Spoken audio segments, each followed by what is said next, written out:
Mapagpalang araw sa ating lahat mga totoo mga hinday. Kaway-kaway! Yeah, partner! Sa araw na to, andito tayo sa Barangay Kapingkong, Lambayong, Sultan Kudarat. At partner, matutunghayan natin ngayon. Kasama natin ang isang farmer expert, si Jury Puguyan. Kaway-kaway tayo, Sir Jury. Ayan, sa hapon na ito mga idol, pag-usapan po natin kung bakit ngayong makabagong panahon, partner, yung paggamit pala ng foliar fertilizer ay malaking pakinabang para tumaas ang ani sa palay. Ika nga partner, sa last video natin partner, ito yung mga advanced na technology ngayon na ginagamit ng ating mga younger generation. Dahil ng mga traditional farming partner, nagfo-focus sila sa fertilization, yung granular. Pero ngayon pala partner, meron na palang mas advanced na mas maganda at efektibo at makakamura ka sa paggagamit nito partner. Ayan, kung sabi ka nila mga idol partner, yung paglagay ng fertilizer, yun yung mga macro minerals. Yun. Pero dito sa foliar fertilizer, merong macro and micro. Meron din mga nutrients. Alamin po natin sa ating farmer expert, Sir Jury. Ano ba talaga ang advantage or ano muna ang pinaka dahilan kung bakit tumaas ang ani ng palay sa paggamit ng foliar fertilizer? So, una sa lahat, no, babati muna tayo ng magandang araw sa lahat ng mga farmers sa buong Pilipinas. Yeah. So, before tayo mag-focus sa ating topic ngayon about sa fertilization, meron muna akong sasabihin, 5 pamamaraan sa pagpa-farming na hindi maiwasan natin yung tinatawag natin na ma-failure. Or maiwasan natin yung pagdating ng anihan na mag-English speaking tayo. Yan kasi kadalasan pag dating ng harvest, kadalasan na sinasabi failure. Yes. Oo. Ngayon, itong 5 ituturo ko, sigurado pag nasunod natin ito ng tama, sigurado maiwasan natin yung pagka-failure. Ayun. Umpisa natin si isa. Okay, unang-una, ito yung tinatawag natin na land preparation. Proper land preparation. So hindi lang preparation, Proper talaga. Proper land preparation. Okay. Pangalawa, yung proper seeds management or proper seeds selection. So pangatlo, ito yung water management. Pangatlo, pang-apat, yung weeds management. Yes. Yes. Yung pang-5, yan yung pest and disease management. Ayun. Yes. Yung 5 na yan, pag nasunod natin ng tama, malayo tayo sa tinatawag natin na ma-failure. Pero pag hindi natin yan nasunod, yan din yung magdadala sa atin doon sa ma-failure tayo. Doon sa English na word. Hindi doon sa English na word na failure. Pang-anim yung fertilization siguro. Yung doon na yon yung yung nasama siya doon sa yung pang-anim sa fertilization. So, pero doon tayo magpo-focus mamaya. Ayun. Yun. Kasi yung yung 5 muna. Yung 5 na yun kasi yun yung mga pinakamahalaga, yung step by step na dapat masunod natin sa pagsasaka. Ayun. Oo. Kasi kung halimbawa doon sa 5 na yon, nasunod natin yung 4, may isa doon na hindi natin nasunod. Halimbawa, maganda yung seeds natin. Maganda yung land prep natin. Kung hindi natin na-control yung atake ng insekto at peste, siya pa rin yung magdadala na ma-failure tayo. Doon pa rin sa English pa rin yung papunta. Yes. Ayan. So dito kasi usually partner sa mga failure sa mga farmer natin, so of course 20 years in farming, 10 years, may iba 30 years, 40 years in farming, alam usually nila ang proper land preparation. Maliban sa pagguha na pest and disease management, of course, and seeds management, seeds selection, of course, parang common na yun sa kanila. So, pasok tayo maybe sa fertilization kasi yun ang pinaka-major, kumbaga, na contributing factor para lumaki ang ani, partner, kasi yun ang pinaka-focus ng ating topic. Jor, pwede bang natin yung fertilization? Ano ba ang napakagandang program dyan? So, okay. So, sa fertilization na naman, may dalawa kasing pamamaraan kung paano kumakain yung halaman. Mapalay man yan, magulay, o kung anong crops man yan. May dalawang klase. Yun yung pagpapakain natin sa ugat at pagpapakain sa dahon. So ano ba yung pagpapakain sa ugat? Yan yung pagtapon natin ng mga granules fertilizer Yes. sa puno or sa direct doon sa pinaka-root ng palay. Kasi nga, yan kung sa tao pa, yan yung pinakabunganga ng halaman natin, yung ugat. Ngayon, dati-rati, may mga ibang farmer na hindi naniniwala sa foliar fertilizer. Kasi nga sabi nila, paano ba daw kumakain ng halaman, sa dahon ba daw o sa ugat? Yun. So totoo naman talaga na mas malaki yung contribution. doon sa kung i-direct natin sa ugat yung mga ano natin, yung mga abono natin, no? Yung mga granules na like urea, triple or paano pa yan, basta granules fertilizer. Ang advantage naman yan sa granules at saka doon sa liquid foliar fertilizer na dinidirekta natin sa ilalim. Ngayon, sabihin natin kasi declared na itong area natin na acidic na siya talaga. Mataas yung acidity. Ngayon, pagka mataas yung acidity, maraming mga micronutrients na hindi na maa-absorb ng halaman dahil nga na-coat ng acid. Kaya kung ano lang, kung granules lang, macronutrients lang, imbalance. Hindi ganoon kaganda yung resulta pag hindi tayo nag-foliar fertilizer. Kaya nga lumabas yung foliar fertilizer eh. Ang dami na nga sa market eh.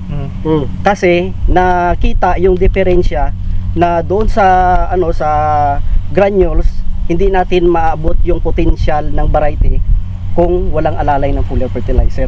Ayun. So, paano ba kumakain yung yung halaman doon sa dahon? Kasi may tinatawag kasi tayo na photosynthesis. Sa halaman, sa dahon ginagawa o pinoproseso yung pagkain ng halaman.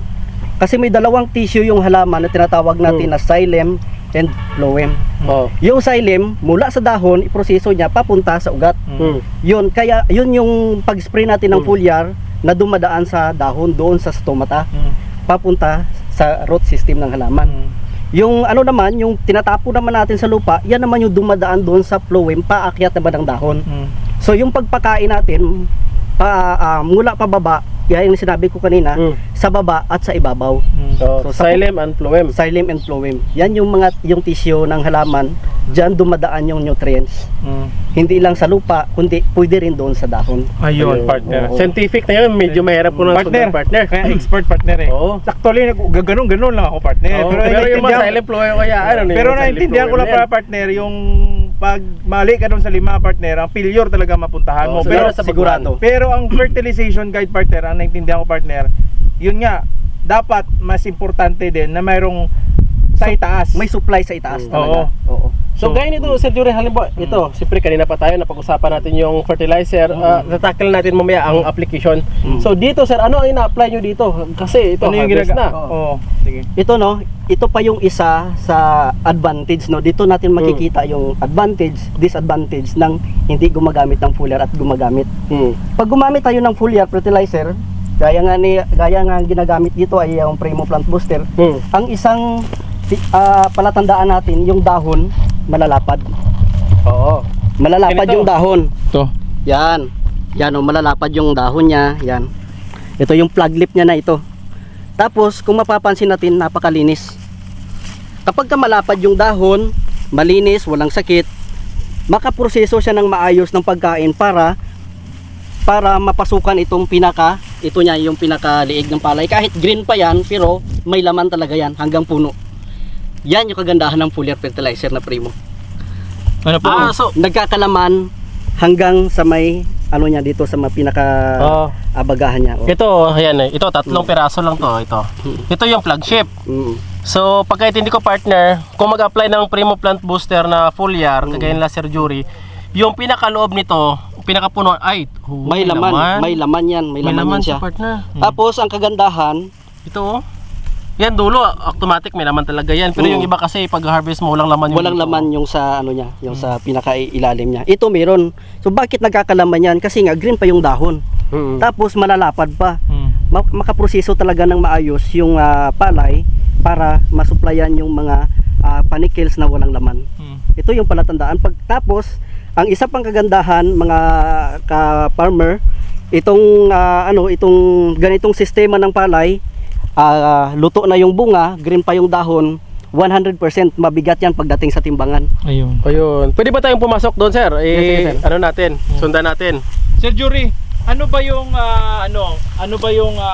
percentage ng yield nung hindi gumagamit before ng foliar, Primo Foliar Fertilizer sa ngayon na gumamit siya? Ano ba ang percentage na itataas niya? Gaano kataas? So according naman po sa sa mga ibang mga farmer na gumagamit ng Primo, according sa kanila, mas malaki talaga yung naidagdag na yield doon sa gumagamit ng Primo Foliar Fertilizer kaysa doon sa wala. Mga ilang percent yun kaya? Nasa 10 to 20% yung dagdag ng ani. Basta hindi tinamaan ng infestation gaya ng sakit, peste. Gaya nito, maganda yung palay, walang masyadong atake ng mga peste. Sigurado na makukuha natin yung yield potential ng ganitong isura ng palay. Ayan. So Sir Jury, itatanong ko lang ha. Halimbawa, sa paglalagay ng abono, yun kasi ang pinaka-common. Yes. So, halimbawa, sa fertilizer application, ano ang unang timing or tamang timing sa paglagay ng abono sa ating palay? Yung tawag ng side dress, top dress ba, mga ganyan? Usually yung ang practice naman sa palay ay yung unang may dalawa lang kasi tayong application sa palay hanggang mag-harvest. Ang una yung side dress, ang pangalawa ay top dress. May dalawang dalawang pamamaraan para sa pag-abono sa ating palayan. Tuwing kailan yun siya? Ang una ay 15 to 18 days yung first application talaga. Kailangan maka-apply tayo sa ganyang stage. Kasi yun nga, usually ginagamit namin dyan is yung tinatawag natin na 4600 or urea o na yung may nitrogen content na abono para lumaki yung ng pala, yung gipi niya. Oo, para lalaki yung gipi niya, yung mga branches niya dadami. So pag marami yung branches, marami yung lalabas na uway o bunga ng palay. Gaya nito. Ayan. So, ang sa fertilizer application naman o yung tinatawag yung foliar, dahil partner, di ba? Halos rare pa lang yung mga gumagamit ng foliar fertilizer. Yun nga, no? At saka bago natin makalimutan ay meron pa yung top dress na tinatawag natin, no? Yes po. Oh, yan yung sa sa 40-45 days na ina-apply. Yan yung pinakalas na application ng granules fertilizer hanggang mag-harvest na yan siya. O yan yung pangalawa.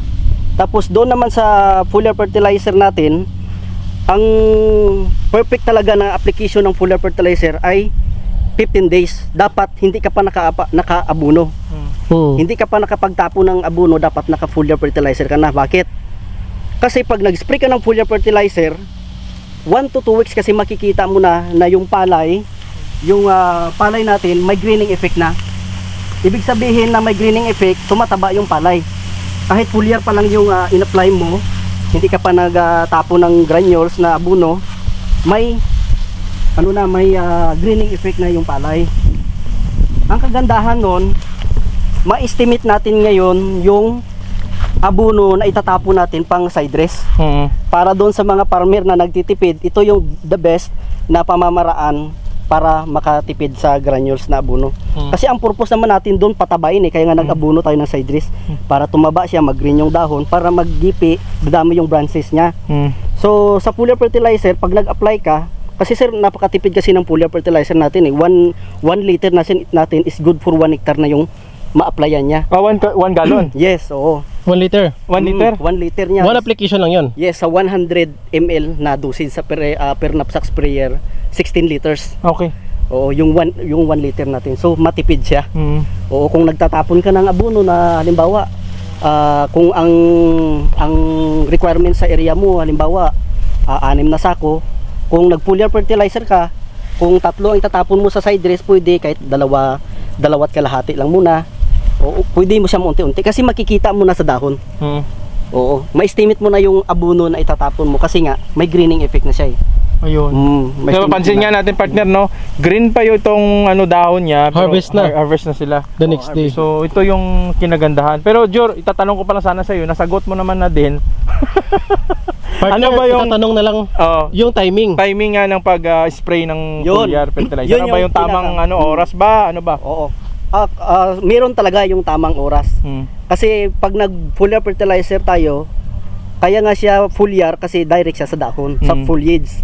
Oo, direct siya sa dahon. Kaya ngayon, ang kailangan pag nag-spray tayo, open yung stomata ng dahon. Ayun. Mas maganda 5 AM to 9 AM. Ayun, ganun. Yun, mula doon kung umaga ka mag-spray. Kung hapon naman, pwede din 5 to 6. Oo, so isang oras pwede lang. yan, 5 to 6 kung hapon. Pero mas the best kung umaga tayo mag-apply. Ayun, tandaan nyo po yung mga totoo mga Inday kasi siyempre kapag right knowledge, kasi pag meron ka magandang produkto, mali naman yung pag-apply mo, palpak pa rin yung gagawin Oo.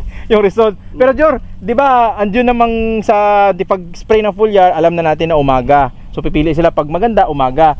Ilang beses mag-spray sa buong season ng pagtatanim nito? Ang standard talaga na na application ng foliar, dapat 4 na beses hanggang mag-harvest.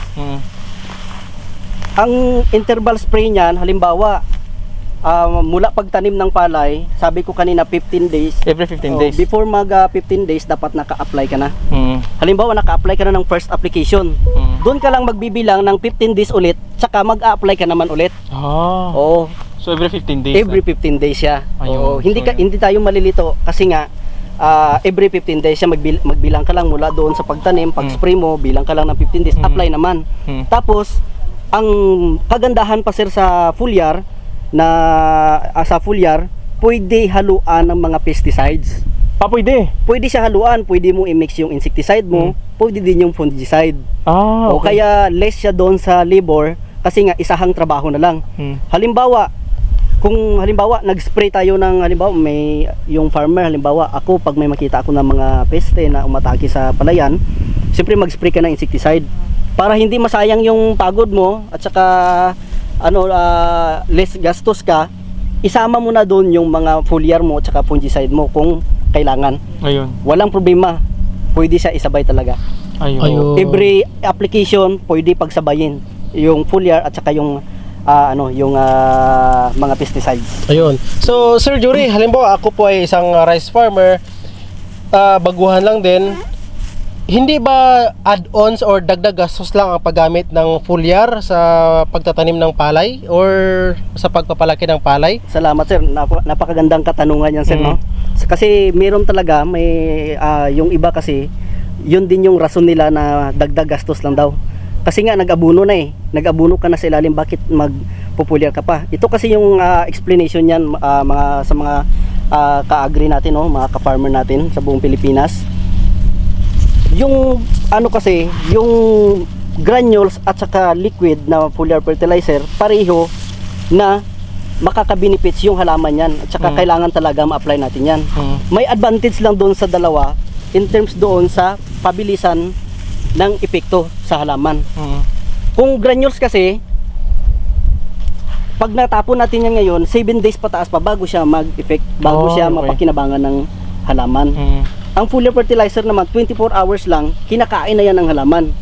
Kasi yung foliar fertilizer, readily available na siya. Hindi na kailangan ng mga conversion gaya ng urea na i-convert pa into nitrate para magamit ng halaman. Kaya nga, pag nag-abuno tayo ng urea, 7 days pataas, bago natin makikita na mag-green siya. Kasi nga doon sa conversion. Pero sa foliar fertilizer naman, within 24 hours lang, kinakain na ng halaman yan. Ayun. Kaya before ka pa man makatapo ng abono sa halaman mo, continue yung nutrients na ibibigay natin. Kaya maganda yung resulta sa paglaki ng palay.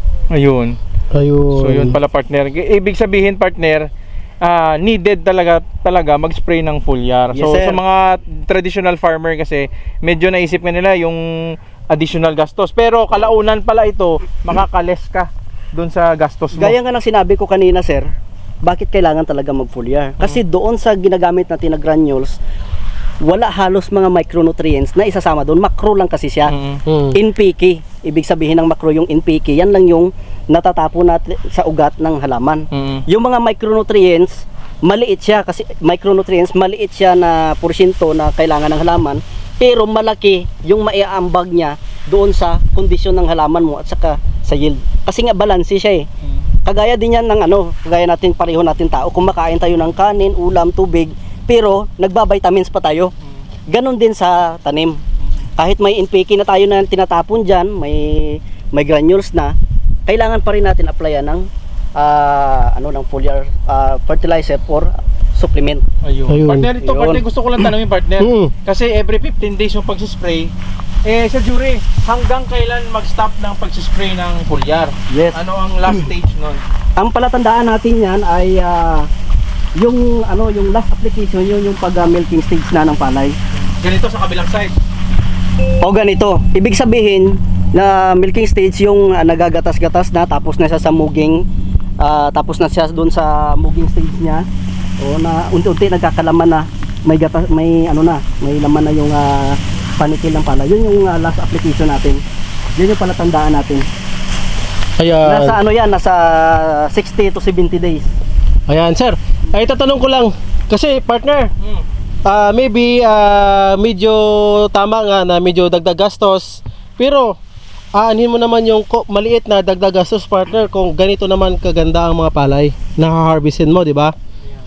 Hindi kasi basihan, sir, yung pagpaparami ng tinatapon na tinabuno. Kasi may mga na-experience din tayo.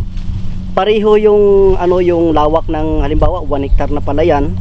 Merong mga farmer kasi konti lang yung abuno na tinatapon nila pero malaki yung ani. Meron naman na sobra-sobra yung pag-abuno nila pero bagsak yung ani. Kaya hindi natin basihan yung pagpaparami na tinatapon na granules. O kasi ang kailangan ng halaman is balance nutrients. Ayan. Oo. So, partner, di ba? Kaya na Partner pa ka tayo nila. umikot. Pero pansin ko, mataas talaga yung palay. Pwede ka dyang tumabi, Jor. Sir Jor, kung gaano kataas. Baba ka daw. Sa baba niya. Mataas Sir Jury, yan, mataas. kanina pa tayo nagkukwentuhan dito, saan makakabili ng Primo Plant Booster? Saan po nakakabili? Ano lang po, mag-contact na ilagay na lang sa Pwede ba yun online? pwede po online. Ayan. So, dito, partner. Ayan. So, saan ka na, partner? Oo. Dito tayo. Oops!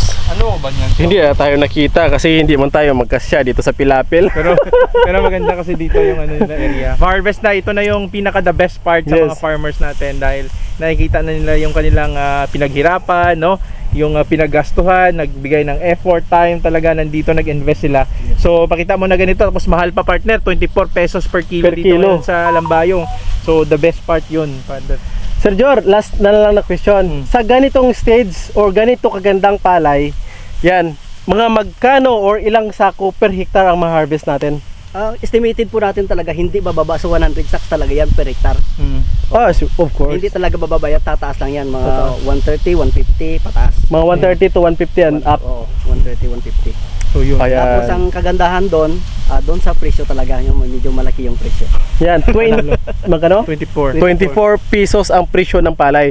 So sa mga may pera dyan at mga mayayaman, pwede na siguro silang mag-hoarding ng palay o bigas. Wag mo silang turuan ng ganyan, tunto man ikaw. Magmahal naman ang bigas, partner, kasi 24 na yung rice. Mas mahal na ngayon, mas mahal. Grabe. So yun, mga totoo mga inday. Sir Jury, ano ba yung partner, tanongin natin si Sir Jury kung ano ba yung best advice niya sa mga mga traditional farmer ng Pilipinas sa rice farming. Baka may ma-advise ka sa kanila kasi expert talaga si Sir Jury, kung mapapansin niyo pag-explain niya talagang detalyado. Right, Sir Jury. So ang masasabi ko lang maging open-minded lang tayo doon sa mga bagong technology ngayon. So hindi naman yan ibig sabihin na inaalis natin yung mga traditional practice dito sa pagsasaka. Dinadagdagan lang natin kasi nga habang humahaba yung panahon, nag-iiba din yung kondisyon ng lupa natin. Ayun. Oo. Kagaya nga sa unang mga panahon pa noon, kahit nga walang abunuhan, maganda yung ani. Kahit pabayaan mo lang, makakaani tayo. Dahil sa katagalan ng panahon at saka sa mga practice na rin natin, gaya ng mga commercial na mga fertilizer na alam naman natin, nagkukos na acidity sa soil. Ayun. Kaya tumataas yung mga requirements natin sa Ayun. fertilizer. Kailangan kung maging wise tayo. Kung meron namang paraan para mapababa yung fertilizer, gaya nga ng mga foliar na pwede natin ipalit doon sa sobrang fertilizer na gagamitin natin para hindi magkakos ng acidity. Yun yung gagawin natin kasi Yun yung makakalis tayo doon sa gastos at saka yung advantage talaga. Kasi nga yung foliar natin hindi lang basta-basta yan hindi lang basta-basta nagpapaganda ng halaman. Nagpapaganda din yan ng soil kasi nga meron siyang soil conditioner na magpapababa doon sa soil acidity. Katagalan na nga nagagamit ng foliar fertilizer ng Primo, katagalan yung lupa natin naglulumot. Oh? Isang indication na maganda napapaganda unti-unti yung yung lupa. Ayun. Kunting lagay lang ng abono, React agad. react agad ang halaman. Kasi Partner. nga mababa yung soil acidity. Ayun. Pinapababa kasi nga Yung- meron tayong soil conditioner, yun nga yung humic at saka fulvic mineral. Ayun. Maraming salamat kay Sir Jury, partner. Partner, last Yes, question, partner. May last question mo na ako, partner. Yes, Partner. yes, yes. Ano ba yung kaibahan ng foliar fertilizer na Primo sa ibang foliar fertilizer? Ano ba yung uniqueness niya talaga? Okay. Bakit ang daming gumagamit dito sa Sultan Kudarat saka sa South Cotabato? So hindi nga lang dito sa sa actually buong Pilipinas gumagamit. Gumagamit ba lahat? ng Oh. foliar fertilizer. Okay. Hindi naman sa sinisiraan natin yung ibang mga produkto ng ibang kumpanya. Actually, lahat ng mga foliar fertilizer na makikita natin ngayon sa market is maganda naman talaga. Mm. Oo. Maganda yung meron lang doon lang siguro sa mga formulation. Hindi naman kasi natin mapagkailayan kasi kung yung farmer yung gumagamit, alam kasi nila yung diferensya sa bawat produkto, kung saan talaga yung mas maganda at kung saan sila hiyang. Mm. Oo. At saka ang foliar fertilizer naman, marami kasing yan, iba-iba din. Merong foliar fertilizer na synthetic base, merong organic, may biological, meron ding may biological, meron ding ibig sabihin yung may mga microorganism. Mm. Pero ang advantage lang kasi doon sa mga microorganism, gaya ng sinabi ko kanina, hindi siya pwede haluan ng mga pesticides kasi nga mamamatay yung mga microorganism. Kasi Ayun. may mga foliar na ganun. Ang advantage lang naman dito sa Primo kasi prebiotic siya. Okay. Pwede haluan, wala siyang live na nakapaloob sa Primo. Ayun. Ayun. Kaya pwede siya haluan, walang mamamatay. Kaya pwede siya i-apply. Yun yung So yun, advantage partner. niya. So yun pala, maraming salamat dito kay Sir Jury, partner, at talagang enlighten yung ating kaisipan patungkol dito sa palayan, partner. So marami tayong natutunan dahil doon. So detalyado yung pag-explain niya. So sigurado pa matutumainday mga idol, nasundan nyo yun at natuto kayo at sana sundin nyo yung mga diskarte na tinuturo ng ating mga experts tulad ni Sir Jury. Sa ano pa lang yan, sir, no? Actually, ang pinupukusan natin is fertilization. 5 yun, isa pa lang. Oh, O, kung ubusin natin yan, baka abutin tayo ng gabi rito, no? okay. O, kung Pwede ba sa sunod mag-video pwede, kami? kung maka-video pa, edi ma-explain naman natin doon yung apat na Yes. sabi ko na ma-perfect natin. Ayun. Yun, land preparation, seed selection, Mm. Water pest and, water water management, weeds, pest and disease management. With management, pest and disease management. Yes. Ayan. Sa fertilization pa lang tayo. Sige, doon na nag-overtake man tayo diretso. Pero sige lang, okay lang 'yun. Babalik Hindi tayo. kasi usually sa mga farmers natin, partner, even ako, syempre ang land preparation for how many years mo nang ginagawa yan, alam mo na yan. Unless kung hindi ka pa nakapag soil test, kailangan mo pa nang mag-apply ng lime sa area mo maybe. Pero sa seed selection, alam naman nila kung sino ba namang farmer ang kukuha ng similya doon sa failure, di ba? So almost common sense. And third, sa pest and disease management, yung iba na mga baguhan is hindi alam. Pero halimbawa kung kaganito na paligid mo is rice farmers, siguro kung may problema ka dyan at baguhan ka, maraming makakatulong at magtuturo sa iyo. Kailangan compatible sa area yung seeds na gagamitin. Ayun. So yun matuto mga Inday. Maraming salamat po sa inyong lahat at maraming salamat kay Sir Jury. Sana po marami kayong natutunan. Please don't forget to subscribe ang channel po namin ng Pinoy Palaboy. Click na notification bell para updated kayo sa mga bagong tips and techniques sa pagpa-farm. At sigurado yan, kagaya ni Sir Jury, Puguyan, nandito sa Kapingkong Sultan Kudarat, no? Mapupuntahan namin kayo. Yes, at saka kung nagustuhan nyo yung ating video po mga idol at marami po kayong natutunan mula sa ating farmer expert, si Sir Jury Puguyan, please like naman yung ating video at saka i-click na rin yung notification bell sa baba po mga idol para updated po kayo sa mga every videos update namin kung saan nagtatanong po kami ng mga tips at saka techniques sa ating mga farmer expert at saka don't forget i-subscribe po kami mga idol para dumami po tayo. Kita-kits tayo sa Luzon. Don't forget po, Luzon, Visayas at Mindanao. Naikot na po namin ni partner, iba't ibang diskarte, iba't ibang farming techniques, iba't ibang farmer hero. Pag sinunod nyo po yung diskarte nila, possible po yun din magiging resulta. Kaya po, mula yan dito sa Barangay Kapingkong, kasama po namin ngayon ang farmer expert natin dito sa rice farming, no? At saka sa iba't ibang klaseng vegetable farming. So susunod, masusubaybay natin si Sir Jury. Maraming salamat sa inyo matutumainday. Happy farming, kaway-kaway. Thank you. Please share the video.